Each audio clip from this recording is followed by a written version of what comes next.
Alhamdulillah. Alhamdulillah na'maduhu wa nasta'inuhu wa nastaghfiruhu wa na'udzu billahi min syururi anfusina wa min sayyiati a'malina may yahdihillahu fala mudilla lahu wa may yudlilhu fala hadiya lahu. Asyhadu an la ilaha illallah wahdahu la syarika lah wa asyhadu anna sayyidana Muhammadan abduhu wa rasuluhu la nabiyya wa la rasula ba'dah. Allahumma salli wa sallim ala sayyidina Muhammad wa ala alihi wa sahbihi wa man tabi'ahum bi ihsan ila yaumiddin. Amma ba'd. Qala Allah Ta'ala a'udzu billahi minasy syaithanir rajim. Ya ayyuhalladzina amanu taqullaha haqqa tuqatih wa la tamutunna illa wa antum muslimun. Wa qala aidan ya ayyuhalladzina amanu taqullaha wa qulu qawlan sadida yuslih lakum a'malakum wa yaghfir lakum dhunubakum. Wa may yuti'illaha wa rasulahu faqad faza fawzan 'azima. Hadirin jamaah salat Jumat rahimakumullah. Alhamdulillahirabbil alamin. Hari ini kita oleh Allah Subhanahu wa taala diberikan kesehatan zahiran wa batinan. Allah mudahkan jalan kita untuk menuju masjid menjalankan perintah Allah, yakni salat Jumat. Semoga niatan kita semuanya dari tempat masing-masing kita berangkat menuju masjid ini dicatat sebagai amal hasanah oleh Allah Subhanahu wa taala. Shalawat dan salam adalah kita haturkan kepada baginda Nabi Muhammad sallallahu alaihi wasallam. Beliau adalah uswatun hasanah. Beliau adalah contoh dalam segala kondisi, suka maupun duka, bahagia maupun sedih, kesulitan ataupun kelapangan. Semoga dengan ucapan sholawat dari kita semuanya umatnya kepada baginda Nabi Muhammad SAW, kelak di yaumil qiyamah kita diingat oleh beliau, kita dititeni oleh beliau, dipanggil oleh beliau, diakui beliau sebagai umatnya Nabi Muhammad SAW, dan mendapatkan syafaatil utma min Rasulullah SAW. Amin Allahumma amin. Selanjutnya sebagai khotib saya memberikan wasiat, marilah kita berusaha meningkatkan keimanan dan ketakwaan kita kepada Allah Subhanahu wa taala. Berusaha menjalankan perintah-perintah Allah dan berusaha untuk meninggalkan larangan-larangan Allah. Masyarul hadirin jamaah salat Jumat rahimakumullah. Di dalam tubuh manusia ada segumpal daging yang itu sangat penting. Ada satu organ yang itu amat sangat penting, di mana daging ini akan menentukan ketika daging ini bagus atau baik, maka seluruh tubuhnya adalah bagus. Namun sebaliknya ketika ia buruk, maka seluruh anggota tubuhnya juga akan buruk. Nabi SAW bersabda, ala wa inna fil jasad mudghah, idza salahat salahal jasadu kulluh, wa idza fasadat fasadal jasadu kulluh. Di dalam tubuh ada segumpal daging. Bila ia baik, maka baik pula lah seluruh tubuhnya. Dan apabila ia rusak, maka rusak pula lah seluruh tubuhnya. Apakah daging itu? Ala wahiyya al-qalb. Ketahuilah, dia adalah hati.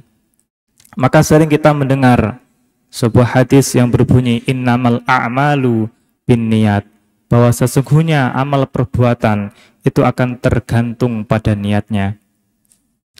Masyarul hadirin jamaah salat Jumat rahimakumullah. Macam-macam hati dibagi menjadi 3. Yang pertama adalah hati yang salim, hati yang selamat, hati yang sehat, hati yang dimana selalu menghadap kepada Allah Subhanahu wa taala, selalu ingat atas perintah-perintah Allah, menjalankan perintah-perintah Allah.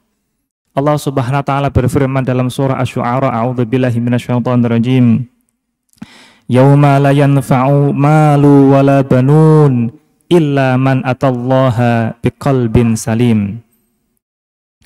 Dan pada hari ketika harta benda, anak-anak tidak lagi bermanfaat, kecuali orang-orang yang menghadap Allah, menghadap dengan hati yang salim, hati yang bersih. Maka oleh karena itu, inilah derajat hati atau level hati yang paling tinggi yang kita semua berharap. Semoga hati kita termasuk hati yang salim, selalu berhusnudzon kepada siapapun, selalu memiliki prasangka yang baik kepada siapapun, lebih-lebih husnudzon kepada Allah Subhanahu wa ta'ala. Jamaah salat Jumat rahimakumullah. Pembagian hati yang kedua adalah hati yang sakit. Hati yang sakit adalah kondisi hati yang dimiliki oleh manusia karena di dalam hati orang tersebut ada rasa-rasa yang kemudian mencerminkan keburukan. Misalkan suka mengadu domba, misalkan suka sombong, misalkan menyukai kejelekan orang lain yang itu diumbar-umbar di mana-mana, ikut memprovokasi dan seterusnya. Maka hati yang demikian ini adalah hati yang di dalamnya ada hati yang sakit. Sehingga kita sering mendengar bahwa obat hati itu ada 5. Yang mana salah satu dari 5 itu adalah berkumpul dengan orang-orang yang soleh, sholat malam, berpuasa, prihatin. Dan 5 hati, 5 obat ini bisa kita lakukan setiap hari. Supaya apa? Supaya hati kita menjadi hati yang bersih kembali. Manakala hati kita sudah mulai terisi dengan suka ngerasani, suka ghibah, suka mengadu domba, menjelekkan orang lain, maka marilah kita bersama-sama untuk mengobati hati kita dengan tombo ati 5 perkara ini. Masyarul hadirin jamaah salat Jumat rahimakumullah. Hati yang sakit ini tadi, apabila ia diberikan nasihat, diberikan pitutur, mauidhah, ada kalanya mau masuk, ada kalanya tidak mau masuk. Maka oleh karena itu, kita harus tahu kondisi hati kita. Apakah hati kita ini termasuk hati yang tidak mau mendengar nasihat-nasihat yang baik, atau justru malah ikut mengompor-ngompori manakala ada sesuatu yang tidak baik. Jamaah salat rahimakumullah. Pembagian hati yang ketiga yaitu hati yang terakhir, hati yang mana levelnya paling rendah, yaitu hati yang mati. Hati yang mati adalah hati yang tidak lagi mengenal Tuhannya, tidak mengenal siapa Allah, tidak mengenal Tuhan, dan ia bahkan tidak mau untuk diajak untuk beribadah amal soleh. Ketika suara adzan berkumandang, baginya biasa saja. Itu adalah suara-suara yang biasa ia dengar. Tidak ada dalam hatinya tergerak untuk menuju masjid, beribadah, sholat. Sehingga hati yang mati ini adalah hati yang bisa jadi akan penuh dengan hawa nafsu, dengan syahwat, kadunyan, penuh dengan keinginan-keinginan dunia, dan lalai dengan adanya akhirat. Maka bergaul dengan orang-orang yang memiliki hati yang mati adalah sangat celaka bagi kita semuanya.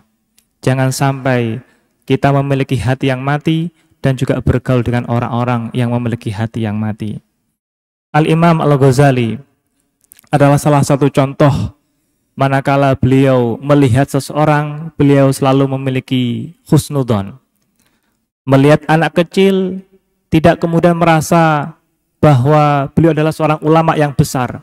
Bisa jadi anak kecil ini lebih mulia daripada Imam Al-Ghazali, karena anak kecil ini hidupnya usianya lebih dini daripada saya yang usianya lebih lama.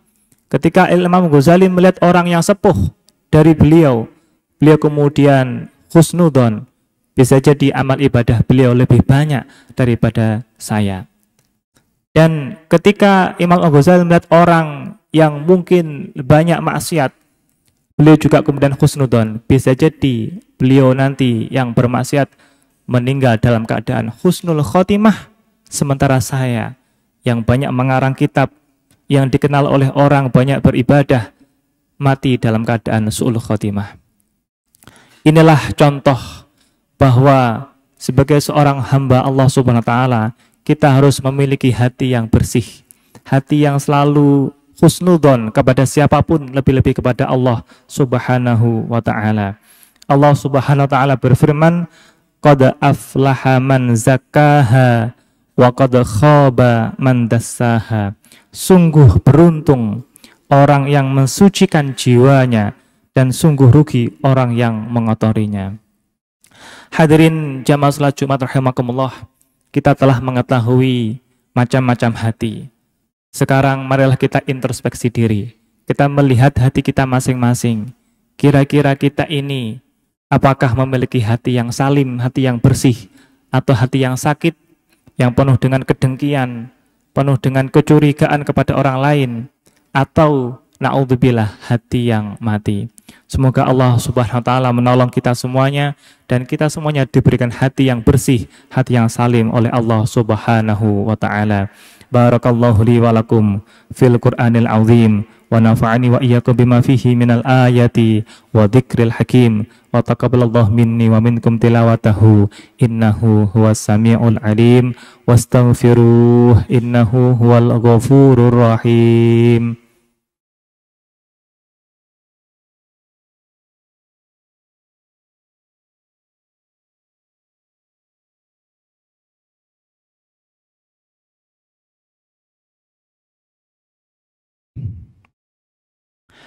Alhamdulillah, alhamdulillahi hadana lihada, alhamdulillahilladzi hadana lihada wa ma kunna linahtadiya laula an hadana Allah. Asyhadu an la ilaha illallah wahdahu la syarika lah wa asyhadu anna sayyidana Muhammadan abduhu wa rasuluhu la nabiyya wa la rasula ba'dah. Allahumma salli wa sallim wa barik ala sayyidina Muhammad wa ala alihi wa sahbihi al-mujahidin at-tahirin. Amma ba'd, fa ya ayyuhal hadirun ittaqullah ittaqullaha haqqa tuqatih wa la tamutunna illa wa antum muslimun. Faqad qala Allah ta'ala fil Qur'anil azim, a'udzu billahi minasy syaithanir rajim. Innallaha wa malaikatahu yusalluna 'alan nabi ya ayyuhalladzina amanu sallu 'alaihi wa sallimu taslima. Allahumma shalli 'ala sayyidina Muhammad wa 'ala sayyidina Muhammad walhamdulillahi rabbil alamin. Allahumma ighfir lil mu'minina wal mu'minat wal muslimina wal muslimat al ahya'i minhum wal amwat. Allahumma ya Allah ya muqallibal qulub tsabbit qulubana ala dinika wa ta'atik wa muhabbatik ya muqallibal qulub tsabbit qulubana ala dinika wa ta'atika wa muhabbatik ya muqallibal qulub tsabbit qulubana ala dinika wa ta'atik. Rabbana zalamna anfusana wa illam taghfir lana wa tarhamna lanakunanna minal khasirin. Rabbana atina fid dunya hasanah wa fil akhirati hasanatan wa qina adzabannar. Wa sallallahu ala sayyidina Muhammad walhamdulillahi rabbil alamin. Ibadallah, innallaha ya'muruna bil adli wal ihsan wa ita'i dzil qurba wa yanhal fahsya wal munkar wal baghi ya'idukum la'allakum tadhakkarun. Fadhkurullahal 'azim yadhkurkum washkuruhu 'ala ni'amihi yazidkum wa la dzikrullahi akbar. Aqimus shalah.